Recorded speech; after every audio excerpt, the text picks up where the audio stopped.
Naam, Bwana Yesu asifiwe sana. Nikukaribishe tena katika wakati mwingine mzuri ambao tunaendelea kuwa na mafundisho hapa katika channel yetu ambao ni mahususi kabisa kwa ajili ya kujifunza neno la Mungu. Na msingi wetu ni kutoka katika neno la Mungu lililoandikwa, na huko ndiko ambapo tunasimamia kweli zile ambazo tunakuwa tukizipitia katika fundisho husika. Na leo tena tunaendelea kujifunza, lakini kabla tujaendelea ninaendelea kuomba na kupokea kwamba macho ya mioyo yetu yanatiwa nuru tunapoendelea kujifunza. Tunazidi kumfahamu mwana wa Mungu Kristo Yesu, kile amekifanya kwa ajili yetu, kile tumepokea katika kile amekifanya kwa ajili yetu. Anaweza kufanya nini wakati huu ndani yetu na kupitia sisi, na maisha yetu yanazidi kuwa maisha yenye matunda kulingana na kile ambacho tumekipokea ndani yake Kristo Yesu. Na Baba anatukuzwa siku zote katika maisha yetu. Amen. Leo tunaendelea tena na somo lingine, na leo tutaangalia somo ambalo linaitwa ama lenye kichwa cha ujumbe haki ya Mungu. Haki ya Mungu. Tutaangalia haki ya Mungu. Kwa maneno mengine ambacho tunakiangalia katika somo hili ni namna gani mwanadamu anahesabiwa haki mbele za Mungu. Namna gani mwanadamu aliye na mapungufu ya namna tofauti anahesabiwa haki mbele za Mungu aliye mkamilifu, Mungu asiye na makosa, Mungu asiye na dhambi, Mungu asiye na dosari ya aina yoyote. Na tutaangalia kupitia neno la Mungu lililoandikwa. Ndio msingi wa mafundisho yetu haya. Na tunapozungumza haki ya Mungu, tunazungumza kama ambavyo nimetangulia kusema, ni namna gani mwanadamu anaweza kusimama mbele za Mungu aliye mkamilifu, Mungu mwenye haki, na akaonekana na yeye pia ana haki mbele za huyu Mungu. Ni kwa namna gani mtu anaweza kasimama, tunachokizungumza hapa, bila dosari mbele za Mungu aliye mkamilifu. Kwa maneno mengine, tunachokizungumza haki ya Mungu ni pale ambapo mwanadamu anaonekana mbele za Mungu asiye na mawaa, asiye na kasoro, asiye na dhambi, kwa maneno rahisi zaidi. Na ni kwa namna gani tutaangalia tunapotaka kujifunza somo la haki ya Mungu. Hatuwezi kukwepa waraka kwa Warumi. Waraka kwa Warumi, mtume anazungumza habari za haki ya Mungu. Anazungumza habari za haki ya Mungu, na tutapita zaidi katika waraka huo, lakini pia tutaangalia na maeneo mengine ambayo pia yanazungumza habari za haki ya Mungu. Na tuanze moja kwa moja kutoka katika Warumi mlango wa kwanza mstari wa 16 na wa 17. Inasema, kwa maana sionei haya Injili, kwa sababu ni uweza wa Mungu uletao wokovu kwa kila aaminie, kwa Myahudi kwanza na kwa Myunani pia. Kwa maana haki ya Mungu inadhihirishwa ndani yake toka imani hata imani, kama ilivyoandikwa, mwenye haki ataishi kwa imani. Kwa Paulo tunaona anayataja maneno haki ya Mungu katika ule mstari wa 17, na kabla ya hapo mstari wa 16 uliotangulia anasema aionei haya Injili, kwa maana ni uweza wa Mungu uletao wokovu kwa kila aaminie. Kwa kila aaminie, kwa Myahudi kwanza na kwa Myunani pia. Kwa anasema haki ya Mungu inadhihirishwa katika hiyo Injili ambayo aionei haya. Haki ya Mungu inadhihirishwa. Katika ule mstari wa 17 anasema, kwa maana haki ya Mungu inadhihirishwa ndani yake. Haki ya Mungu inadhihirishwa ndani yake. Anasema toka imani hata imani, kama ilivyoandikwa, mwenye haki ataishi kwa imani. Haki ya Mungu inadhihirishwa ndani ya Injili. Kama ni mfuatiliaji mzuri, somo lililopita lilikuwa linahusu Injili, na tuliangalia Injili ni nini, lakini pia tukaangalia zile kweli za Injili, lakini pia tukaangalia mkataba wa Injili na mambo mengi ambayo yanahusiana na Injili. Kwa hiyo anasema katika hiyo Injili ambayo sasa tunajua Injili ni nini. Injili ni habari za Yesu Kristo. Habari hizi ni zipi? Ni kwamba Mungu anavaa mwili, anakuja, anateswa, anakufa, anazikwa, na siku ya tatu anafufuka, na kisha baada ya hapo anapaa kuketi mkono wa kuume wa Mungu Mwenyezi.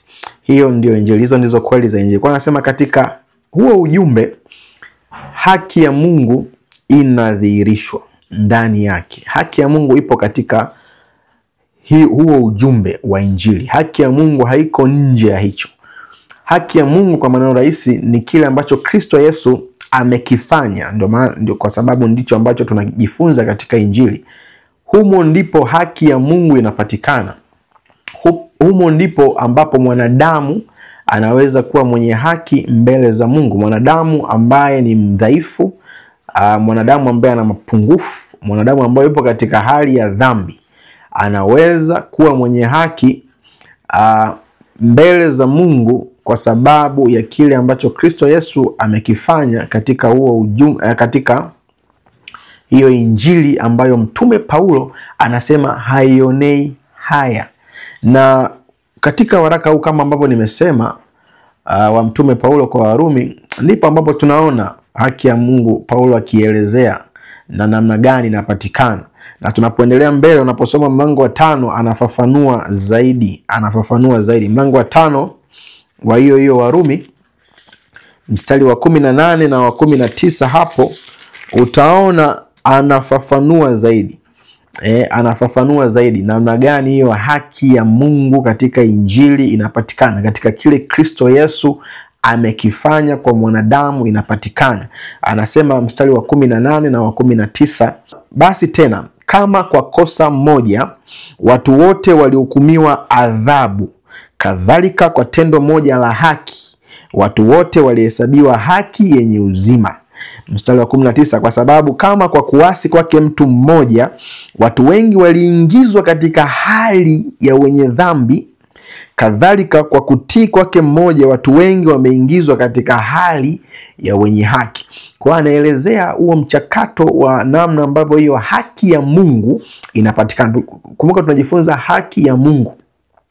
Mwanadamu anaposimama mbele za Mungu aliye mkamilifu, bado aonekane ana haki, bado aonekane hana dosari, bado aonekane hana dhambi, kwa maneno mpesi, bado aonekane kwamba yuko sawa mbele za Mungu. Namna gani huyu mwanadamu anaweza akafikia hapo? Ndio Paulo anazungumza hapa. Anasema kama kwa kosa moja watu wengi walihukumiwa adhabu, kadhalika kwa tendo moja la haki. Kwa hiyo kuna kosa moja lililoingiza wengi katika dhambi. Na hapa anazungumza kosa la Adam. Kosa la Adam liliwaingiza wengi katika anguko. Na hapa tulijifunza hata katika lile somo la injili. Mwanzo hapo Paulo anazungumza hizi habari katika ule mstari wa 12 wa mlango huu, kwamba kwa mtu mmoja dhambi iliingia ulimwenguni, na kwa dhambi hiyo mauti. Kwa hiyo watu walijikuta wakiwa katika hali ya anguko, hali ya dhambi, mbali na Mungu, na kwa sababu ya kosa la mtu mmoja. Lakini anasema kwa tendo moja la haki. Kuna tendo moja la haki ambalo linawafanya wengi waweze kuhesabiwa haki. Kwa tendo moja la haki. Tendo moja la haki analolizungumza hapa ni ujumbe ule wa injili. Ni kile ambacho Kristo Yesu amekifanya.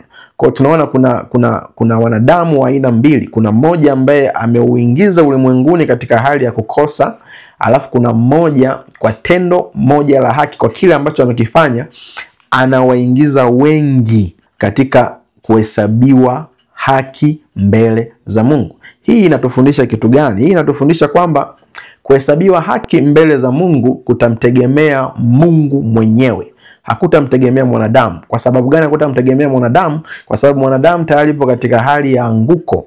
Hana ule uwezo tena wa kuweza kutokea kwa yeye mwenyewe kufanya ili aweze kuhesabiwa haki mbele za Mungu, ili awe ana haki mbele za Mungu aliye mkamilifu. Lakini Mungu kwa upendo wake mwingi anavaa mwili na katika Kristo Yesu anafanya tendo moja la haki ambalo linawafanya wengi wahesabiwe haki. Hawa wengi wanaohesabiwa haki ni wale ambao wanaamini kile ambacho Mungu amefanya ndani ya Yesu Kristo. Wale wanaoamini wanakuwa wamehesabiwa haki, mbali na matendo yao, mbali na juhudi zao, mbali na chochote ambacho kinaweza kikatokana na mwanadamu, kwa sababu tangu mwanzo na siku zote haitakaa itokee na haiwezekani kabisa mwanadamu aweze kwa juhudi zake kujipatia haki mbele za Mungu kwa matendo mema, kwa maadili, kwa chochote kile, kwa sheria, kwa amri, kwa chochote kile ambacho kinaweza kikaonekana ni chema sana machoni pa watu. Lakini kwa Mungu ambaye ni mkamilifu, Mungu ambaye hana hata chembe ya dosari, yeye mwenyewe anafanya njia kumfanya mwanadamu aweze kuwa mwenye haki mbele zake. Anayeamini katika tendo moja la haki la Yesu Kristo anakuwa amehesabiwa haki. Sasa mstari wa 19 anasema, kwa sababu kama kwa kuasi kwake mtu mmoja watu wengi waliingizwa. Hapa tu anafafanua kile ambacho ameendelea kukisema. Watu wengi waliingizwa katika hali ya wenye dhambi. Hali ya wenye dhambi. Hii ni hali ya anguko. Na katika hali hiyo mwanadamu hawezi kufanya chochote mbele za Mungu akajipatia haki. Kwa hiyo anasema kadhalika kwa kutii kwake mmoja, huyu ni Yesu Kristo, watu wengi waliingizwa katika hali ya wenye haki. Kwa hiyo hii ni hali. Haki ni kipawa. Haki haitokani na juhudi. Haki haitokani na matendo mema. Haki haitokani na maadili. Haki inatokana na hali ambayo Mungu mwenyewe kupitia Yesu Kristo, mwana wa Mungu aliye hai, anamvika yule ambaye anaamini. Na kuanzia hapo anakuwa ni mwenye haki mbele zake. Anakuwa ni mwenye haki mbele za Mungu, mbali na matendo ya namna iwayo yoyote, matendo ya sheria ama matendo tu mema ya haki ama maadili. Na hapa ndipo ambapo tunaona kuna utofauti mkubwa sana kati ya imani ya Kristo Yesu na imani za dini nyingine za ulimwengu. Imani za dini nyingine za ulimwengu ni zipo katika msingi wa kwamba ninapozidi kufanya mema, mabaya yanafutika, na hivyo ninajipatia haki mbele za Mungu. Lakini huo sio, hapo hakuna ukweli wowote. Hiyo ni juhudi ya mwanadamu ambayo haiwezi ikakidhi viwango vya kimaadili vya Mungu aliye mtakatifu, Mungu aliye mkamilifu. Haiwezi. Kiwango kikubwa zaidi cha kimaadili mbele za Mungu ni imani katika kile ambacho yeye amekifanya ndani yake Kristo Yesu. Muamini anatulia hapo. Hapo ndipo ambapo kuna amani. Hapo ndipo ambapo kuna pumziko. Hapo ndipo ambapo kuna rest. Lile pumziko la Mungu liko hapo. Yesu anaposema, njoni kwangu nyinyi nyote mnaosumbuka na kulemewa na mizigo, nami nitawapumzisha. Hapo ndipo ambapo anazungumza kile ambacho anakifanya kinamfanya mwanadamu awe amekamilika mbele za Mungu, yule ambaye anamwamini. Kwa hiyo umeona katika akaunti ya Mungu, tendo la haki ama kitu ambacho Mungu anakikubali peke yake, kilicho kikamilifu, kisicho na dosari, ni kile ambacho Kristo Yesu amekifanya kwa ajili ya ulimwengu. Ndio maana hili linaitwa tendo moja la haki. Kwenye akaunti ya Mungu, hicho ndicho ambacho kinahesabiwa. Hicho ndicho ambacho kiko valid mbele ya macho ya Mungu, kile ambacho Kristo Yesu amekifanya. Mwana kondoo wa Mungu asiye na mawaa, ambaye alikufa pale msalabani akaichukua dhambi ya ulimwengu, na anafufuka siku ya tatu ili wale wanaomwamini waweze kuhesabiwa haki. Ndio maana Paulo anazungumza hivyo katika Warumi 4:25. Anaendelea kuzungumza hizi habari, anasema sasa huyu Yesu ambaye alitolewa kwa ajili ya makosa yetu na kufufuliwa ili tupate kuhesabiwa haki. Kwa ni maneno yale yale, anazungumza tu katika namna tofauti tofauti, lakini tunarudi katika ukweli ule ule kwamba katika ile injili ambayo tumezungumza katika somo lililopita, katika hiyo humo ndipo ambapo haki ya Mungu inadhihirishwa. Haki ya Mungu inadhihirishwa.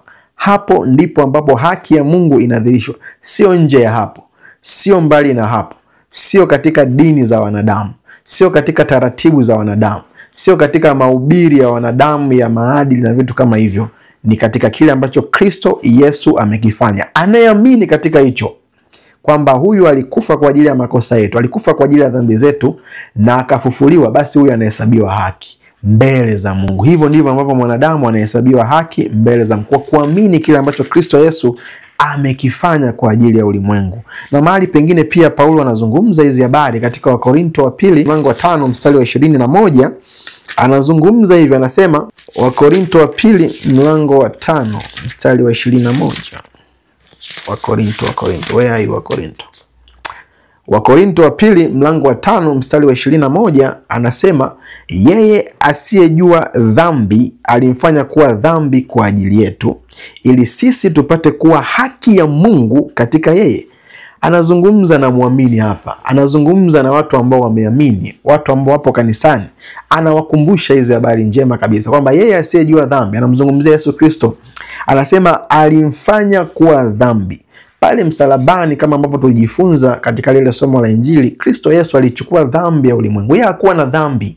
Biblia inamshuhudia maeneo kadha wa kadha kwamba hakuwa na dhambi, hakufanya makosa, hakuwa na dosari yoyote. Mwana kondoo wa Mungu asiye na mawaa, asiye na giza, hata chembe ya giza ndani yake. Lakini Mungu pale msalabani, kwa kile ambacho alikwenda kukifanya, Biblia inasema alimfanya dhambi. Kwa unaona, Yesu ambaye hakutenda dhambi, lakini pale msalabani ama katika ile kazi ya ukombozi alifanyika dhambi. Asiyefanya kitendo chochote cha dhambi alifanyika dhambi. Kadhalika anasema ili sisi sasa, kwa hicho ambacho amekifanya, sisi ambao tunaamini, yule ambaye anaamini apate kuwa haki ya Mungu katika yeye. Kwa hiyo anakuwa haki ya Mungu katika namna ile ile, bila kufanya kitendo chochote cha haki, wala bila kufanya kitendo chochote kisicho cha haki. Kiwe cha haki ama kisicho cha haki. Kama vile ambavyo Yesu bila kufanya chochote kisicho cha dhambi alifanyika dhambi, vile vile yule ambaye anaamini bila kufanya kitendo chochote cha haki anakuwa haki ya Mungu kwa sababu ya kile ambacho Kristo Yesu amekifanya kwa ajili yake. Kwa hiyo muamini ni haki ya Mungu kwa sababu ya Kristo Yesu. Muamini mwenyewe, yule ambaye anaamini, ni haki ya Mungu kwa sababu ya kile Kristo Yesu amekifanya kwa ajili yake. Hakuna kitendo ambacho muamini atafanya kitapunguza hiyo haki, wala hakuna kitendo ambacho muamini atafanya kitaongeza hiyo haki. Hii ni muhimu sana. Hapa ndipo ambapo kuna pumziko. Hapa ndipo ambapo kuna uhuru unapokwenda mbele za Mungu.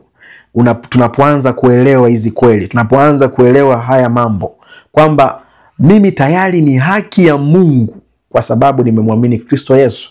Hakuna ambacho nitakifanya, kiwe kizuri ama kiwe kibaya, kitapunguza, kwa sababu Kristo Yesu alichokifanya mbele za Mungu ambacho mimi sasa nimevikwa kinajitosheleza. Hiyo kazi haiwezi ikapunguka, wala hiyo kazi haiwezi ikaongezwa. Imekidhi viwango vyote ambavyo Mungu amevitaka. Imekidhi viwango vyote vya kimaadili ambavyo Mungu amevihitaji mbele zake, kile Kristo Yesu pekee alichokifanya. Kwa hiyo tunajifunza hapa kitu kingine pia.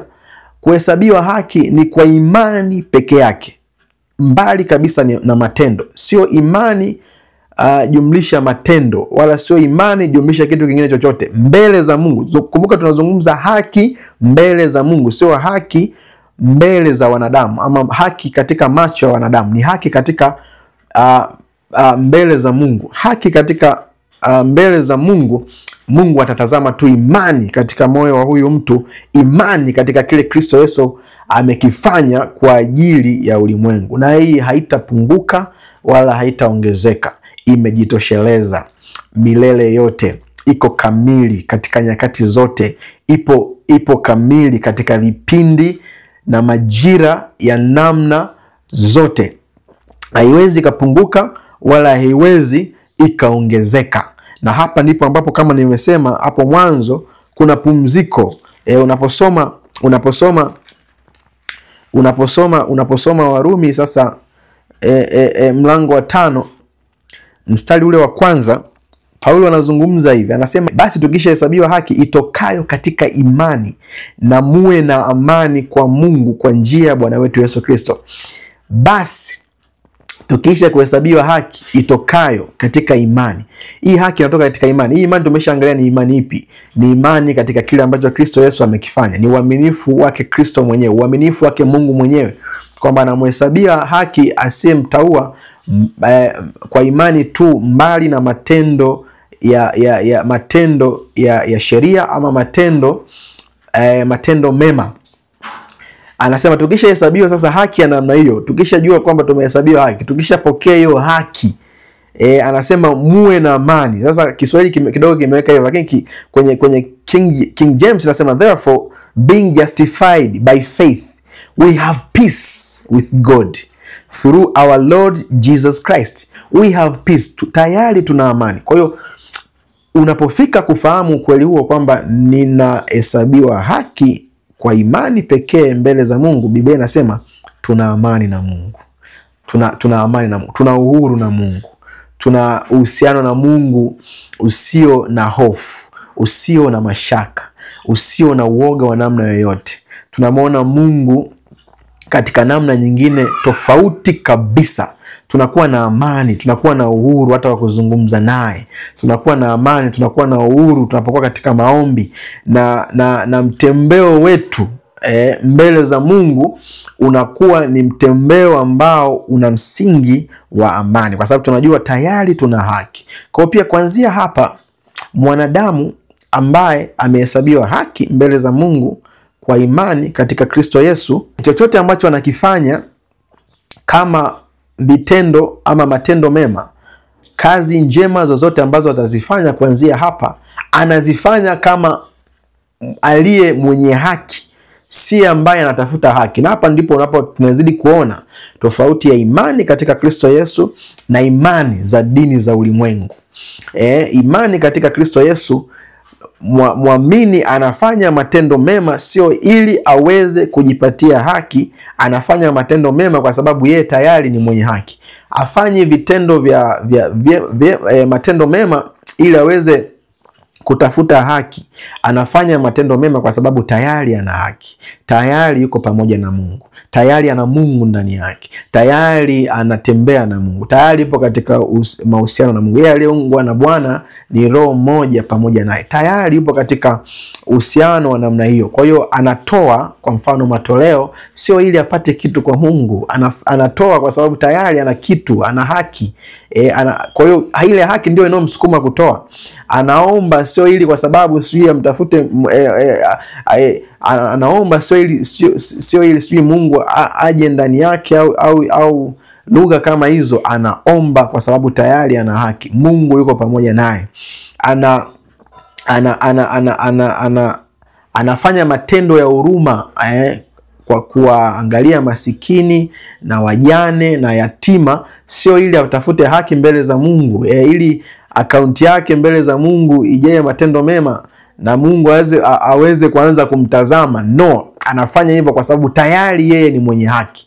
Kwa sababu ukishawishika na kuanza kutazama tofauti na mtazamo huo, siku zote utamwona Mungu yuko mbali na wewe. Siku zote utaona bado hautoshi mbele za Mungu. Siku zote utaona bado haufai mbele za Mungu. Siku zote utaona bado hautakiwi mbele za Mungu. Lakini unapoanza kutazama katika nuru ya Kristo, katika kile Kristo ambacho amekifanya kwa ajili yako, kwa ajili yangu, kwa ajili ya kila ambaye anaamini, unaanza kuona tofauti. Unaanza kuona una Mungu nyakati zote. Nyakati ambazo unafanya vizuri sana na nyakati ambazo haufanyi vizuri. Una Mungu katika nyakati zote. Nyakati ambazo unatoa na nyakati ambazo hautoi. Nyakati ambazo unafanya matendo mema na kuna nyakati ambazo pengine kuna kujikwaa. Nyakati zote unajua kabisa mimi nina haki mbele za Mungu. Haitokani na mimi, sio kwa sababu ya chochote ambacho ninakifanya, sio kwa sababu ya chochote ambacho ninaweza kukifanya. No, ni kwa sababu kuna ambaye amefanyika dhambi kwa ajili yangu ili mimi niwe haki ya Mungu katika yeye. Huyu ni Yesu Kristo. Kwa tendo moja la haki ametuingiza wengi, wale ambao wanaamini, katika hali ya wenye haki. Hii ni hali, kumbuka, ni hali kabla ya kitendo chochote. Ni status kabla ya kitendo chochote. Haki inatokana na kile ambacho Kristo Yesu anakifanya. Kwa hiyo kuanzia hapa pia Mungu anamtazama muamini sio kwa sababu ya matendo yake, lakini kwa sababu ya tendo moja la haki. Ndivyo ambavyo machoni pa Mungu. Wanadamu wanaweza wakatazama tofauti, wakatazama katika namna nyingine, lakini haya ni mambo ya rohoni. Haya ni mambo ya kiroho. Haya sio mambo ya mwilini, ni mambo ya rohoni. Katika roho, katika ulimwengu usioonekana, ndivyo ambavyo Mungu anamtazama mwenye haki. Anapofanya vizuri sana, sasa hii ni mbele za watu, pengine watu wanaona anafanya vizuri sana, na kuna wakati ambapo anapitia wakati mgumu, hafanyi vizuri. Yupo katika nyakati ambazo sio njema sana machoni pa watu pengine, lakini bado mbele za Mungu, kwa sababu ya ile imani, atahesabika kuwa mwenye haki mbele za Mungu. Na ndio maana tunarejea pale ambapo Paulo anasema mwenye haki ataishi kwa imani. Haina maana ya vitendo vya kila siku. Tulipoanza kusoma pale katika ule mstari wa 17 wa Warumi 1, sio vitendo vya kila siku. Anaposema mwenye haki ataishi kwa imani, ina maana ile imani ambayo ameiweka katika kile Kristo Yesu amekifanya kwa ajili yake, ndicho ambacho kitamfanya kuwa mwenye haki katika nyakati zote mbele za Mungu. Mwenye haki yuko hai kwa sababu ya imani. Mbele za Mungu yuko hai kwa sababu ya imani. Sio azungumzi vitendo vya kila siku, azungumzi mwenendo wa kila siku.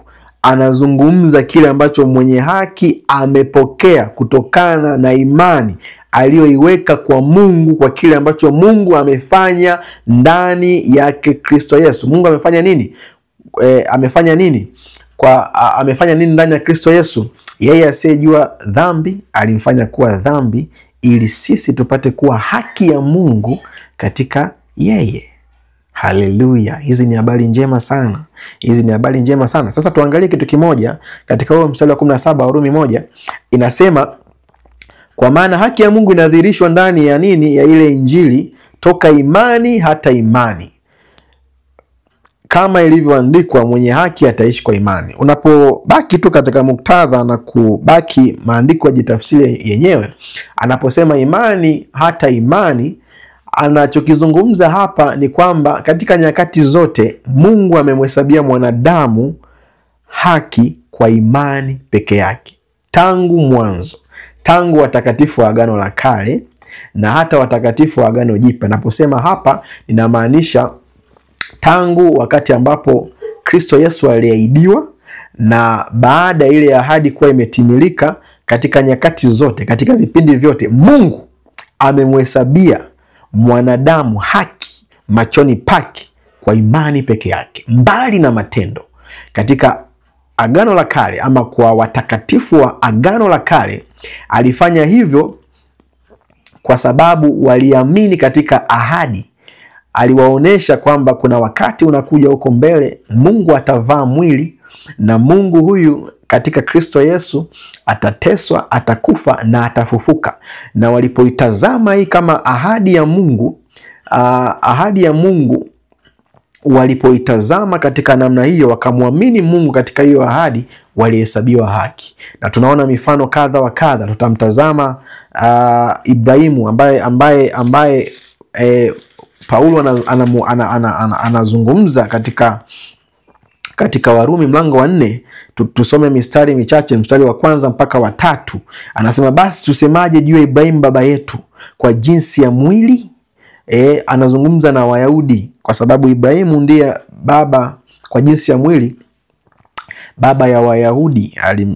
Alikuja Isaka, akaja Yakobo, na likazaliwa taifa la Israeli. Anasema, kwa maana ikiwa Ibrahimu alihesabiwa haki kwa ajili ya matendo yake, kama Ibrahimu alihesabiwa haki kwa ajili ya matendo yake, analo la kujisifia, lakini si mbele za Mungu. Kumbuka tunazungumza haki mbele za Mungu. Kwa hiyo anasema kama Ibrahimu alihesabiwa haki kwa sababu ya matendo, basi analo la kujisifia, lakini si mbele za Mungu. Kwa maneno mengine mepesi kabisa, anachokizungumza ni kwamba Ibrahimu alihesabiwa haki kwa imani. Ndio maana katika mstari wa 5 anasema, maana maandiko yasemaje? Ibrahimu alimwamini Mungu, ikahesabiwa kwake kuwa haki. Na anafundisha hapa kutoka katika Mwanzo mlango wa 15 mstari wa 6. Ibrahimu alimwamini Mungu katika lile neno ambalo Mungu alizungumza na yeye, neno la ahadi. Na tutaangalia zaidi tunaposoma hizi habari za mara nyingi za Agano la Kale, tunabakia tu katika vile vitu ambavyo hawa watu tunatazama tu katika namna ya kimwili, vile vitu ambavyo hawa watu pengine walipokea katika namna ya kimwili. Lakini tunapokaa kwa makini na kujifunza kwa uvumilivu kabisa, tunaona hawa watu waliahidiwa Kristo. Hawa watu mtazamo wao ulikuwa mbali. Na kama ambavyo tumezungumza hata katika lile somo la Injili, tuliona kwamba Biblia inamzungumzia Kristo. Kristo alipofufuka alifundisha wanafunzi wake kwamba Biblia imekuwa ikimshuhudia. Musa ameandika habari zake, manabii wamezungumza habari zake. Kwa hiyo tunaona sio jambo jipya, ni jambo ambalo lilizungumzwa tangia mwanzo, lilihubiriwa tangia mwanzo, lakini lilikuwa katika namna ya ahadi. Ambaye angeamini katika mahubiri ya namna hiyo kuhusu Kristo katika namna ya ahadi, alihesabiwa haki. Na tunaona kina Habili walihesabiwa haki katika namna hiyo. Tunaona kina Nuhu walihesabiwa haki katika namna hiyo. Tunaona kina Ibrahimu kama ambavyo tumesoma hapa, walihesabiwa haki katika namna hiyo. Walihesabiwa haki kwa kuamini kile ambacho Mungu alikiahidi. Mimi na wewe leo ambao tunaamini katika Kristo Yesu, tunaamini katika ahadi ambayo tayari imekwisha timilizwa. Mungu amekwisha fanya kile ambacho alikiahidi kwa vinywa vya manabii miaka mingi iliyopita. Katika wakati wao kuna ambao waliamini wakahesabiwa haki, na kuna ambao hawakuamini. Na tunajua anayeamini hahukumiwi, asiyeamini anakuwa amekwisha hukumiwa, kwa sababu amekataa njia pekee ya Mungu ya kumhesabia haki. Na tunapozungumza habari za kuhesabiwa haki mbele za Mungu, kama ambavyo naendelea kusisitiza, ni sawasawa kabisa na kusema mtu kutokuwa na dhambi mbele za Mungu. Sasa unaona kabisa hiyo sentensi tu, yani ukianza kujitazama mwenyewe unaona ni sentensi ngumu. Kuna kuwaza, kuna kusema, kuna kutenda. Uwezo ukakosekana katika hizo sehemu zote tatu, ama na zaidi. Hauwezi ukakosekana. Hakuna mwanadamu ambaye anaweza kukosekana. Kwa hiyo ni Mungu mwenyewe atafanya njia. Ndio maana kuna wakati mwingine wanafunzi wake walishangaa Yesu wakati anazungumza hizi habari ili kuwaleta katika ukweli wa kumtazama Mwokozi. Alipokuwa anazungumza hizi habari, kuna wakati fulani wanafunzi wake wanasema, kama mambo haya yako namna hii, mtu itawezekanaje kuokoka kama mambo haya yako namna hii? Na hapa ni kwa sababu walikuwa wakijitazama wao, kama mambo haya yako namna hii, itawezekanaje kuokoka? Itawezekanaje wokovu na utakuwa ni namna gani kama mambo haya yako hivi, kwa huyu Mungu ambaye ni mkamilifu, Mungu asiyekuwa na dosari? Lakini Yesu aliwapa jibu zuri. Anawaambia asiwezekana kwa wanadamu, kwa Mungu yanawezekana. Alikuwa anajua kuna njia Mungu ameifanya, kuna njia Mungu anaifanya ya kumhesabia haki mwanadamu, na hiyo ni kwa imani pekee. Anapoamini kile ambacho Mungu amekisema ndivyo kilivyo, na akakubali kwamba ndivyo kilivyo, anakuwa amehesabiwa haki, mbali kabisa na matendo yake, mbali kabisa na matendo yake. Kwa tunaangalia sasa, tuangalie ukweli zaidi tunaposoma sasa Waebrania ule mlango wa 11 unazungumza habari za watakatifu wale wa Agano la Kale na namna ambavyo walimwamini Mungu. Sasa pale hatupaswi kubaki katika yale mambo yanayoshikika ambao walimwamini Mungu. Kwa mfano Ibrahimu anaahidiwa Isaka. Usibaki katika Isaka. Ibrahimu anapoenda katika ule mlima Moria, haoni tu zile habari za Isaka, anaona mbali zaidi. Anaona namna ambavyo Mungu atafanya katika kazi yake ya ukombozi ndani yake Kristo Yesu. Aishi pale. Na Ibrahimu hapa anaonesha mtembeo wa imani, anaonesha kitendo cha imani. Lakini kabla hapa alikuwa ameshahesabiwa haki katika mlango wa 15, kabla ya kufika katika mlango wa 22 ambapo tunaona habari za kumtoa Isaka. Tunaona alikuwa tayari amekwisha hesabiwa haki katika mlango wa 15 kwa kuamini. Kwa hiyo Ibrahimu anapoahidiwa uzao, anapoahidiwa hizi habari zote, hazipo katika namna ya kimwili, zipo katika namna ya rohoni. Anaona namna ambavyo Mungu kupitia ufufuo atawaleta wengi kwake. Kupitia ufufuo unawafanya wengi waweze kuwa wana wa Mungu. Na hizi ndio kama nyota za mbinguni ambazo Ibrahimu alioneshwa, na ni kama mchanga ule wa baharini ambao Ibrahimu alikuwa anatazamishwa. Ni habari za kazi ya Mwokozi, ni habari za kufa kuzikwa na kufufuka kwake Kristo Yesu. Katika ufufuo ndipo ambapo haya mambo yote yanatimia, na Ibrahimu anatazama katika namna hiyo, na watakatifu wengi kabisa wa Agano la Kale wanatazama katika namna hiyo. Ahadi hawaitazami kama vitu tu vya muda vya maisha ya wakati huo, lakini wanatazama mbali, wanatazama kile ambacho Mungu angekifanya kupitia Kristo. Tusome mistari michache. Tuanze mlango wa 10 mstari wa 38 na 39. Mstari wa mlango wa 10 kabla ya huu mstari maarufu wa basi imani ni kuwa na hakika wa mlango wa 11 mstari wa kwanza, ambao mara nyingi tunafikiri ni maana imani, lakini hapa inazungumza imani ya watakatifu wa Agano la Kale. Na tuanze mlango wa 10 mstari wa 38 na 39. Anasema, lakini mwenye haki wangu ataishi kwa imani, naye akisitasita roho yangu haina furaha naye. Lakini sisi hatumo miongoni mwao wasitao na kupotea. Anazungumza na waamini, bali tumo miongoni mwa hao walio na imani ya kutuokoa roho zetu. Ni imani katika Kristo Yesu, ni imani katika kile Kristo amekifanya. Kwa hiyo anaendelea kusema sasa mstari wa 10, unajua hii Biblia wakati inaandikwa haikuwa na hii milango, haikuwa na hii mistari. Hii imekuja kuingizwa baadaye ili iweze kutupa adresi, tuweze kujua kutafuta kwa urahisi na vitu kama hivyo. Lakini tunataka tusome kwa mtiririko, na hapa nataka tulete sasa huu kweli, tuone kwamba imani, hata imani inazungumza, imani imesimama nyakati zote mbele za Mungu kumhesabia haki mwanadamu mbele zake, tangu Agano la Kale na hata Agano Jipya. Katika vipindi vyote wote tunakamilika katika imani. Watakatifu Agano la Kale kama ahadi, na watakatifu Agano Jipya kama ahadi ambayo tayari imetimilika ndani yake Kristo Yesu. Ahadi zote za Mungu katika yeye ni kweli na amina. Nazungumzia kile ambacho Kristo Yesu amekifanya. Kwa hiyo inaendelea kusema, basi imani ni kuwa na hakika ya mambo yatarajiwayo, ni bayana ya mambo yasiyoonekana. Imani ni kuwa na hakika. Walimwamini Mungu hawa watu kuhusiana na kile ambacho Mungu anakifanya ndani ya Kristo Yesu. Kwa hiyo Abeli anapoenda kutoa yule mnyama kama sadaka mbele za Mungu, anafanya kwa imani. Anawasilisha ujumbe wa kile ambacho Kristo Yesu angekifanya miaka 1000 kadhaa ijayo. Anatazama katika roho, na Mungu anamhesabia haki kwa imani kwa kile ambacho amekikubali kwamba Mungu amekiahidi. Lakini pia habari za Nuhu na safina, unapoendelea kusoma katika huu mlango wa 11 utaona anajenga safina kwa imani. Anatazama kile ambacho Kristo Yesu angekifanya, kwamba ghadhabu, hukumu inakuja katika ulimwengu, lakini yule ambaye anamwamini Kristo Yesu anakuwa yuko mbali na hukumu. Anayeamini ahukumiwa, asiyeamini amekwisha hukumiwa. Kwa hiyo anatembea katika imani, anakuwa ameamini katika ahadi Nuhu na wengine wengi. Unaweza kupitia huo mlango wa 11 ukaona. Lakini kama ambavyo nimesema, tusibaki katika zile vitu ambavyo vilikuwa vinazungumzwa pale, Isaka na Ibrahimu, safina na Nuhu, Rahabu na wapelelezi, sio nani. Ni lazima kuangalia katika wao namna ambavyo walikuwa wanatazama. Walitazama Injili, waliamini katika Injili, walihubiriwa Injili, na wao pia wakajaribu kuwasilisha ujumbe katika namna tofauti, lakini waliamini kwamba Mungu atafanya hili jambo ndani ya Yesu Kristo. Kwa hiyo mstari wa pili anasema, maana kwa hiyo sasa hiyo imani wazee wetu walishuhudiwa. Huyu anazungumza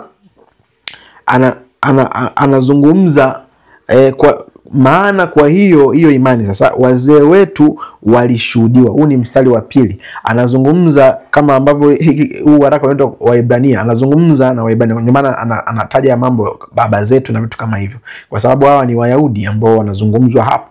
Kwa hiyo anazungumza kwamba kwa hiyo walishuhudiwa. Walishuhudiwa kitu gani? Walishuhudiwa, mstari wa 6 pia, lakini pasipo imani haiwezekani kumpendeza. Haiwezekani kumpendeza nani? Haiwezekani kumpendeza Mungu. Kwa maana mtu amwendaye Mungu lazima aamini kwamba yeye yuko, na ya kwamba huwapa thawabu wale wamtafutao. Kwa unaona, mbele za Mungu kitu ambacho kita count nyakati zote ni imani katika kile Kristo Yesu amekifanya. Hapo ndipo ambapo tunakuwa na ujasiri mbele za Mungu. Ujasiri huo utokani na juhudi zetu, utokani na sisi tumefanya nini ama hatujafanya nini. Ujasiri huo unatokana na kile ambacho Kristo Yesu amekwisha kukifanya. Sisi ni haki ya Mungu katika hicho. Sio kama tunatafuta Mungu. Sisi sio kama tunatafuta haki mbele za Mungu. Ni haki ya Mungu tayari. Yaani muamini ni haki ya Mungu. Kwa hiyo unaendelea kusoma katika huo mlango wa 11 wa Waebrania, ile sasa mistari ya mwisho baada ya kuwataja hao watakatifu wote wa Agano la Kale na matukio yale ambayo yalitokana na imani ambayo walikuwa nayo ndani ya kile ambacho Mungu aliahidi. Katika mstari wa 39 na 40 kuna kitu muhimu sana cha kutazama hapa. Anasema na watu hao wote wakisha kushuhudiwa, wote sasa ambao wametajwa hapo juu, wote ambao wametajwa, anasema wakisha kushuhudiwa kwa sababu ya imani yao hawakuipokea ahadi. Hawakuipokea ahadi. Ahadi gani? Ibrahimu alimpokea Isaka. Wale walioamini katika nchi ya ahadi walifika Kanaani. Zile stories za Agano la Kale, Isaka, Rahabu aliokolewa na wengine wengi. Yaani ukisoma vile vitu ambavyo Mungu aliahidi, kama tungebakia katika hivyo vitu na ahadi ikawa inamaanisha hivyo vitu, walipokea, wengine walipokea, lakini anasema hawakuipokea ile ahadi. Hawakuipokea. Ibrahimu hakupokea ahadi. Ibrahimu hakupokea ahadi. Kwa hapa inatutafakarisha kwamba ahadi haikuwa Isaka. Isaka ilikuwa tu ni njia ya kuwasilisha ujumbe, na wengine wengi katika mtiririko wa namna hiyo hiyo. Kwa hiyo anasema hakupokea hiyo ahadi. Kwa sababu gani? Kwa kuwa Mungu alikuwa ametangulia kutuwekea sisi. Sasa anazungumza baada ya ahadi kuwa imetimilika, sisi kitu kilicho bora, ili wao wasikamilishwe pasipo sisi. Kwa hiyo wote tunakamilishwa. Wao wanakamilishwa pamoja na sisi katika kile Kristo Yesu alichokifanya peke yake. Wao watakatifu wa Agano la Kale, Abili, Nuhu, Ibrahimu, Enoko na wengine wengi sana ambao wanatajwa katika huu mlango wa 11, na wengine ambao hata hawajatajwa. Kuna sehemu anasema muda usingetosha kutaja habari za fulani na fulani. Wote hao wanaamini katika ahadi, lakini mimi na wewe tunaamini katika ahadi ambayo imekwisha timilika, na sote tunahesabiwa haki katika namna hiyo hiyo moja ya imani. Imani inatukamilisha sisi sote katika mtazamo na sura ya namna hiyo tangu mwanzo. Imani hata imani, haki ya Mungu imekuwa ikidhihirishwa katika Injili. Imani hata imani tangu mwanzo. Mwenye haki anaishi kwa imani. Mwenye haki yuko sawa mbele za Mungu kwa sababu ya imani.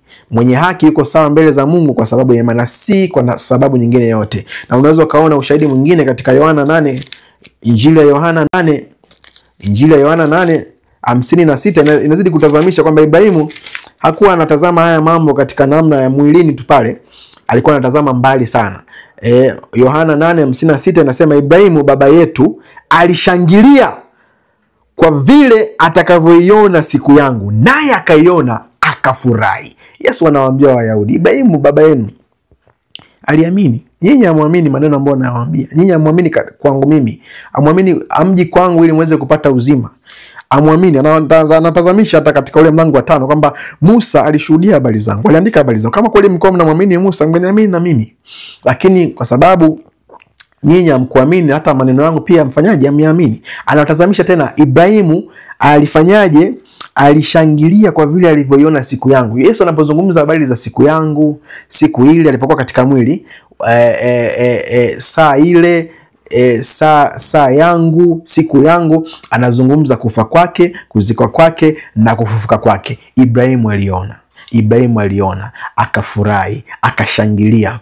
Na tunaona kabisa huyu alikuwa ni mtu wa imani. Aliamini katika ahadi ya Mungu kwamba Mungu atakuja katika mwili, Mungu atakufa, Mungu atakuja katika mwili katika Kristo Yesu, atakufa katika msalaba, atazikwa siku 3 kaburini na atafufuka siku ya 3. Na yeyote ambaye anaamini kwamba amekufa kwa ajili ya makosa yake na kufufuka ili ahesabiwe haki, hiyo inakuwa sehemu yake, inakuwa ni urithi wake. Kwa hiyo tunaona imani hata imani.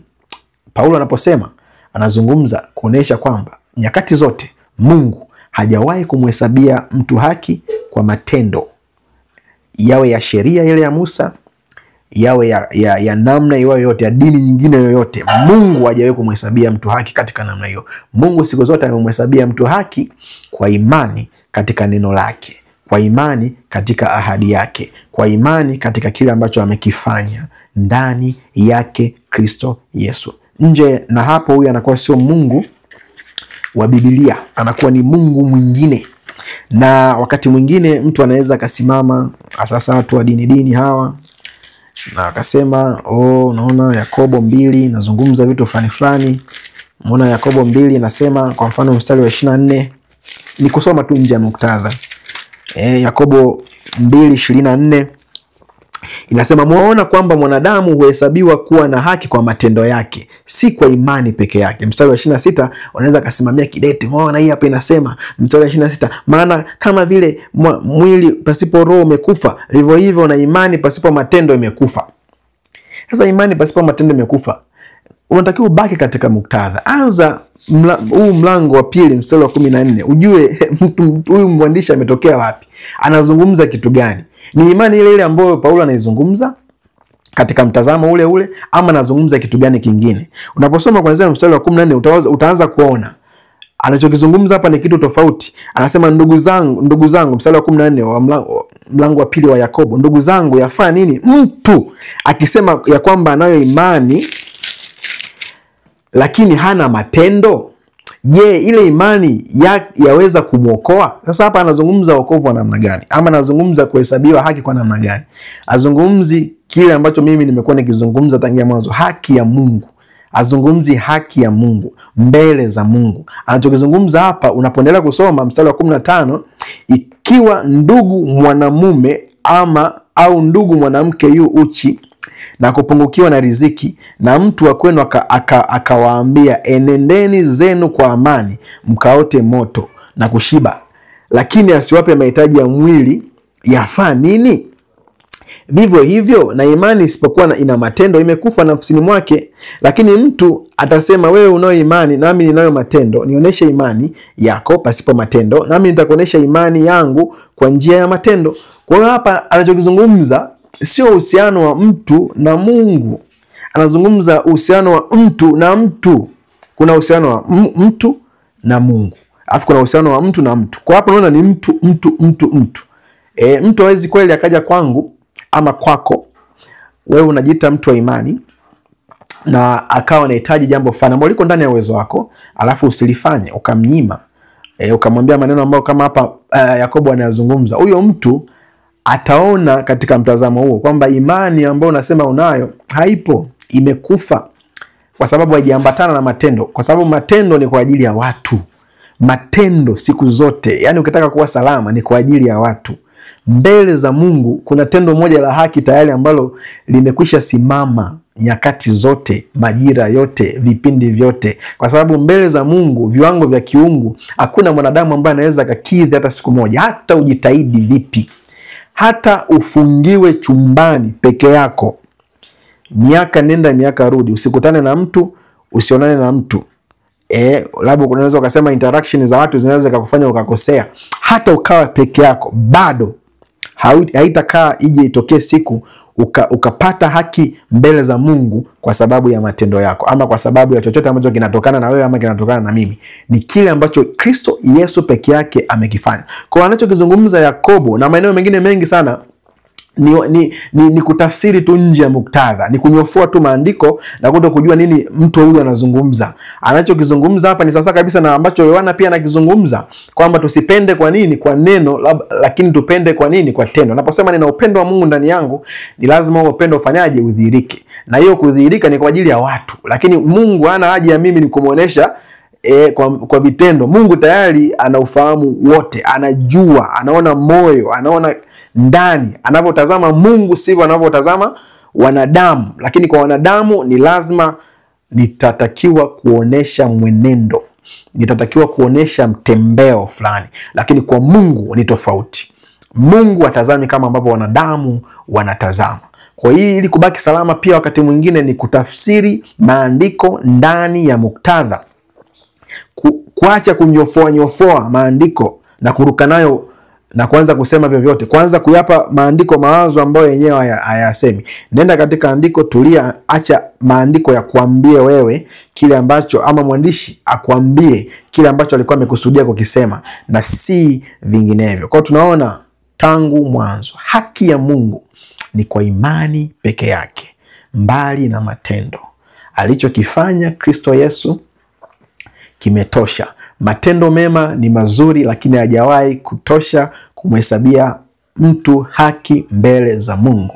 Matendo mema yatakuwa ni mazao ya haki ya Mungu ambayo tayari ninayo. Matendo mema yatakuwa ni tunda la haki ambayo tayari ninayo na si vinginevyo. Matendo mema yatafaa kwa ajili yangu, yatafaa kwa ajili ya wanadamu, lakini mbele za Mungu kuna tendo moja la haki tayari limekwisha simama katika nyakati zote, katika vipindi vyote. Tunarudi katika Warumi 1:16. Tuendelee kuhimizana. Paulo anasema aionee haya Injili, na mimi na wewe tunapaswa tusionee haya Injili. Ndio Injili ambayo haiweki mzigo kwa mwanadamu, Injili ambayo inatazamisha kile ambacho Mungu amekwisha kukifanya ndani ya Kristo Yesu.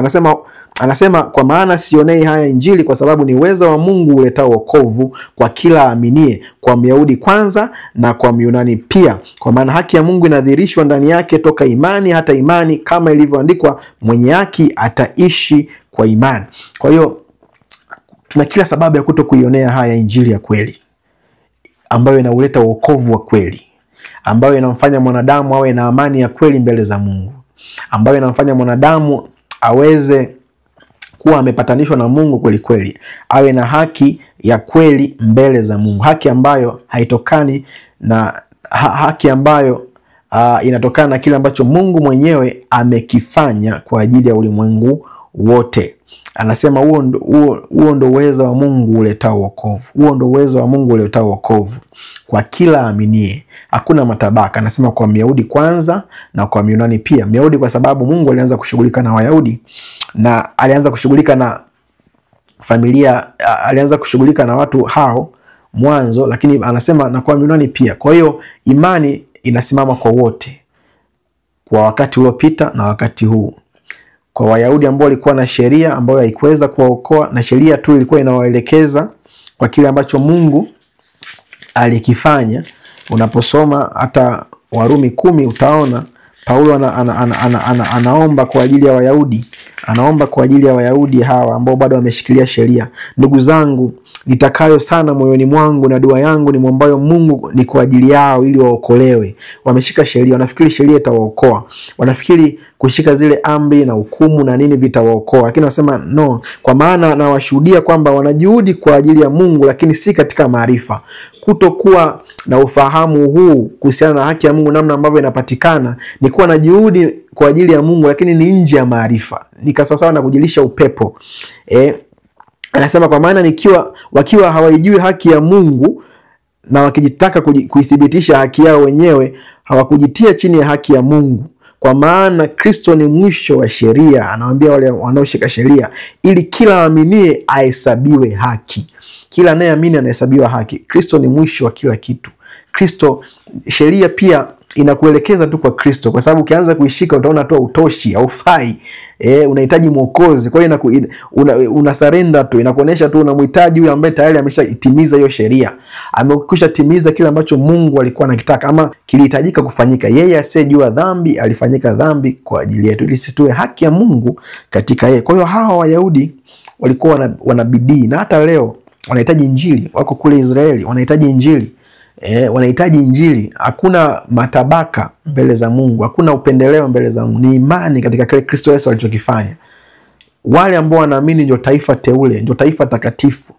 Mataifa yote yanatakiwa yaamini katika kile Kristo Yesu amekifanya. Watu wa makabila yote wanatakiwa waamini katika kile Kristo Yesu amekifanya. Watu wa dini zote wanatakiwa waamini katika kile Kristo Yesu amekifanya kwa ajili yao.